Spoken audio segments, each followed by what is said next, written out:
Here on YouTube, we are the Edmonton Business Coach. Today we're going to actually come at you with some 10 hard truths from your Edmonton Business Coach. All right. Smack some truths into you here. You're going to be surprised by some of them, but they're really like good rules to live by. So my name's Karen, this is my husband Trevor, and I'm going to share first with you a quote from Jim Collins. Again, he's an author of 6 books.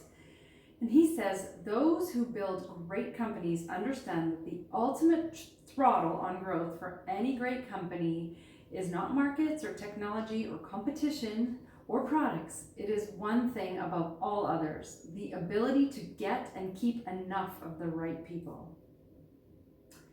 And Industry Canada says that 15% of businesses fail in year 1, 30% fail by year 2, and 50% fail by year 5. Wow. When we hit year 6, oh man, it's going to be it's going to be great. We're already past one of those, so that's cool. So if you're thinking about starting a small business, there are some hard truths that you need to know before you get started. And we're not going to sugarcoat it. These are not coming from us. This is coming from the industry of small business. Things that we found to be true, things that our business partner has found to be true, and other businesses beyond even our local area. These are just those common hard truths. So go ahead, share number 1. All right, Karen. Hard truth number 1. Owning a business means that you can't work whenever you like. Ooh, that's a hard pill to swallow, isn't it? Yeah. So what you're saying is that you need to schedule that work in and work a little bit more than you think, a lot more than you think. It's not going to be the laptop lifestyle on the beach. Yeah. 4-hour work week. No. Those things are myths. Yeah, complete myths, complete fallacy. It's a farce, it's a lie. And also thinking that you can work whenever you want to work, it's just not true. Yeah. Right? A lot of people, when they're working for somebody else, they think that, oh man, if I was the boss, I would show up at noon and work till 2 and head out the rest of the day and play golf. Right. Yeah, that's just not going to happen when you're a business owner. No. So, hard truth number 2, you'll get rich quick. You will not get rich quick. That's hard truth number 2. You will not be getting rich within your first year, 2 years, 5 years. It's going to take a while. What do you say about that? Yeah, it's true that there are a lot of costs in the beginning as well that you may not be ready to pay, that you just didn't expect, or just hiring costs. Every time you want to grow bigger, you've got to have more people on your team. So yeah, it takes a system and it's a process, and definitely it takes a few years. Yeah, it takes time. There's a reason that getting rich quick takes so long. Because there's a lot of things involved in business. And when you're an employee, you don't see all the costs that are associated with doing business. So when you see the boss and see how much they bill per hour, like, oh my gosh, they're billing this much per hour, you don't see all the other stuff that they have to pay for. And that in a lot of cases, they're not taking a paycheck because they're paying for all the other expenses plus your wages. Yeah. So just think about that before you go ahead and jump on the entrepreneur train. Yeah. So here's hard truth number 3. You don't answer to one boss, you answer to many bosses. Every client is a boss in a way, right? Yeah, every single client is a boss. Your employees are kind of your boss. All the suppliers that you need to pay and other things, they're your boss. The CRA is your boss. There's so many other levels of responsibility that come into play when you start your own business that we start out thinking, oh, I'm going to have so much time freedom and financial freedom and I'm going to be able to do what I want when I want. That is not reality. It just doesn't happen. Eventually, yes, you're going to have less responsibility because you have created systems, processes, and have people in place to take care of those things and those processes and do the jobs that you used to do. Mm-hmm. But in the beginning, it's up to you. Yep. Okay, hard truth number 4. Number 4. Your target customer isn't everyone. Yeah, we get this one a lot. Quite often. Yeah. Quite often it comes up, you're asking a client, okay, who's your ideal and likely buyer? And the answer is Everyone. Everyone is my ideal. Everyone needs my sauce. Everyone needs my widget. Everyone needs fill in the blank, Yeah. right? Most business owners who are just getting started, they are naive to think that everybody needs or wants their product, which just isn't true. Even if it's something that everybody can use, it doesn't mean everybody is going to use it and that it's going to be an easy sale.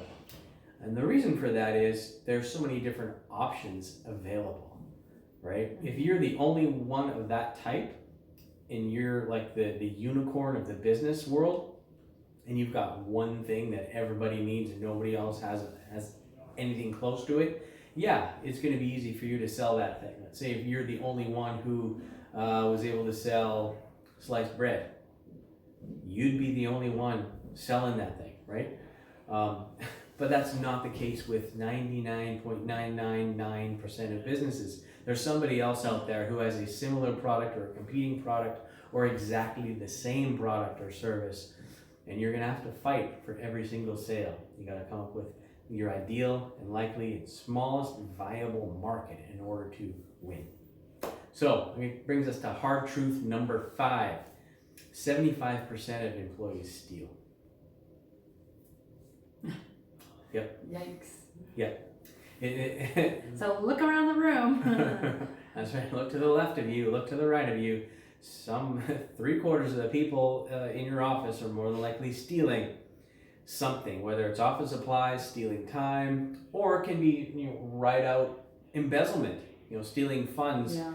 Setting up, if they're the only person doing the accounting in your business and they're the ones responsible for receiving money from suppliers and billing and invoicing and all that sort of stuff, and you've only got one person and no checks and balances, I would take some time and go through and give a call to each one of those wholesalers or subcontractors that you are paying every month, and I bet you at least one of them will be that person who's doing your accounting and bookkeeping.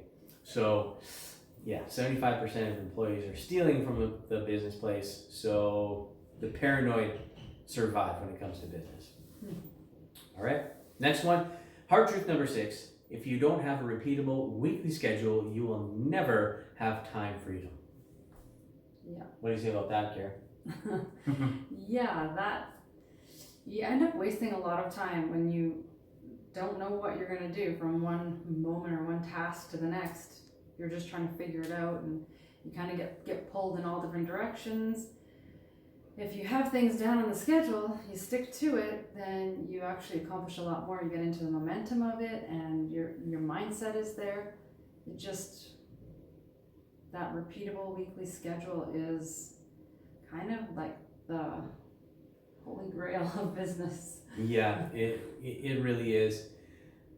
Jocko Willink, was a former Navy SEAL, and he has this quote that we use often. There's discipline brings freedom. Discipline brings freedom. Or there's freedom in discipline, however it says. Yeah. And it's true. When you do the discipline work of doing the regular scheduled stuff that you got to do, and you have a time for everything that you have to do during the week, meeting with clients, meeting with staff, taking care of your bookkeeping, marketing, and all of these things. If you have a time for doing it all, you'll get it all done. It's when you don't have a scheduled slot for work time, meeting with clients time, family time, fitness time, you don't have a schedule for that. It's when things go off the rails and you don't get any of those things done, at least the way that you should. Mm-hmm. And you fall behind because it's not scheduled. If you can just embrace that schedule, then you'll have a higher chance of being successful. True. What's hard truth number 7? You will be taken advantage of by some customers. Oh, that one is so true. Ouch. Yeah. It hurts. And for us, it's actually difficult because we offer the first month free, pretty much, or $1 for marketing. And some people, they know they're not going to be able to afford it, or they just don't do the work. And you just feel like you've been taken advantage of a little bit, maybe. So you give, we give. And I mean, looking outside of our business, though, do you have some examples? Yeah, absolutely. there's going to be people, like if you have a really great no-brainer offer where it's first month free, or you have a free, book, or a free something or other, free consultation for your business, there's going to be some people who will take that free thing and move on. They won't become your customer, right? Exactly. But there's also going to be other people, like the majority, there's going to be more than enough people who embrace the whole plan that you have for them. And one thing that I learned doing research and coming up to starting this business was amateurs look at the front end and professionals look at the back end. So if you are offended that someone is going to utilize your free offer and just take that free offer and it hurts your feelings, just chalk it up to a marketing cost. Yeah. Like, there's a cost to doing business, there's a cost for marketing and sales.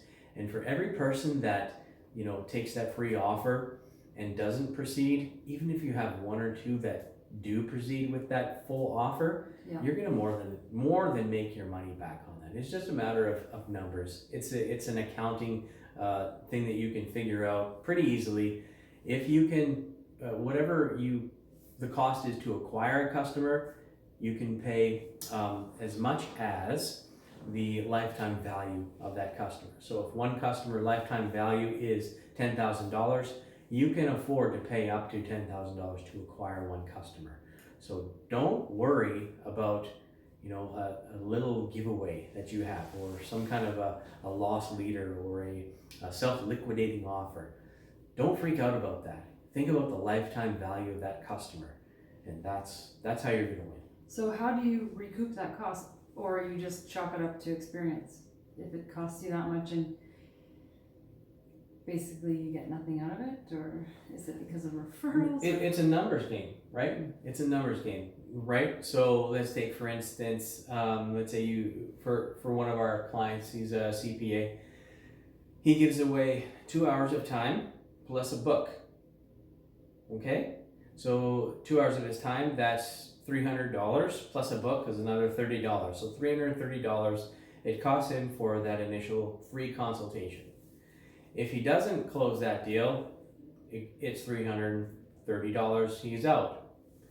If he does close that deal, he's looking at $36,000 in fees. Right. Anywhere between $18,000 and $36,000 a year in fees, plus however long that client stays on, which is more than 1 year. So like I said, it doesn't matter about that, the one person or the two people who come in, take the book and run off. True. It's about acquiring that long-term customer. Gotcha. Okay? So that's how you have to look at it. Okay. It's gonna suck, and there's gonna be people who want to return things that not returnable. Just let it go. Just let it go. Yeah. Say, okay, sure, you got it. So what is hard truth number 8? Hard truth number 8. What you do isn't special. Yeah, you're not that special. You're not the expert. Sorry. Yeah, you're not that special. You got to think about it. There's got to be, if there's one of you doing whatever that is, baking, electrical, plumbing, dermatology, you're any one of those things, there's more people doing just that thing. Yeah. So what you have to be thinking about is what you do, who you do it for, and how you do it. That's different than the other people doing that offering, right? Yeah. You got to make make a wow experience for your customers, so that you have people who want to take you on, and then people who will refer you to others, right? Yeah. So hard truth number 9, you can't do everything. You can't do everything, right? No, you don't have no time. Maybe you don't know how. Well, a lot of people who start businesses start them because they're really good at what they do. Yeah. So call it, usually carpentry or something of that nature. They're really good at it. Or cooking, baking. I come up with very few examples, but you get the idea. They usually are really good technicians, really good at doing the thing. And then when they get into business, they realize that there's a whole lot of other things that they got to do. And so they have to do the sales, they got to do the marketing, they got to do the bookkeeping, the accounting, and do the work, and the hiring, and the firing, and the ordering of materials, and on and on and on. you can't do it all, right? You have to get people in place to be able to help you, right? You just have to. There's no two ways around it. Unless you never ever want a day off and you always want to be living hand to mouth, then you should never grow and never hire more people to help you. But we know that's not the case, right? Right. So So hard truth number 10 is it's going to be hard. what? It's not going to be easy. That's not nice. I think this, like, it should be like so common sense, but people get the starry-eyed look when they think entrepreneurial, anything entrepreneur, and it's not easy at all. Unless you have $1 million in the bank waiting to supply you for every need that you have, money's going to be one of the biggest things. Resources, time, your money, your time, and then having the team and having those leads come in. So Yeah, all those things. Entrepreneurism is hard. it is. It's not easy. You want to get started? Awesome. Go for it. But just know that it's not going to be easy. Whatever lies you've heard online that it's super simple, you can start a business and then within 6 months you're bringing in 6 figures and you're living laptop lifestyle, drinking Mai Tais on the beach every morning. That is not going to happen. No. I know people who have won the lottery And it's gone. and it's gone. They're struggling in their business because why? Cash flow. They don't have the systems in place in order to help them to win. And they won the lottery. And most people, I think, besides the lottery, most people give up before they even see the fruit, Yeah. right? They give up because, they switch to something else thinking, oh, this is going to be the easy way to go. Yeah, always None of them chase. are easy. Pick your favorite and Yeah. just go with it. Yeah, exactly. Don't chase that shiny object. Yeah. Don't chase that unicorn. It's a way for certain failure. Yep. Anyway, thank you so much for joining us today. It's been fun. We are Inspired Method, your Edmonton business coach. I'm Trevor and this is Karen. And if you guys liked it, then please give us a thumbs up, give us some comments down below, and don't forget to subscribe to the channel. We appreciate you, and we'll see you next time.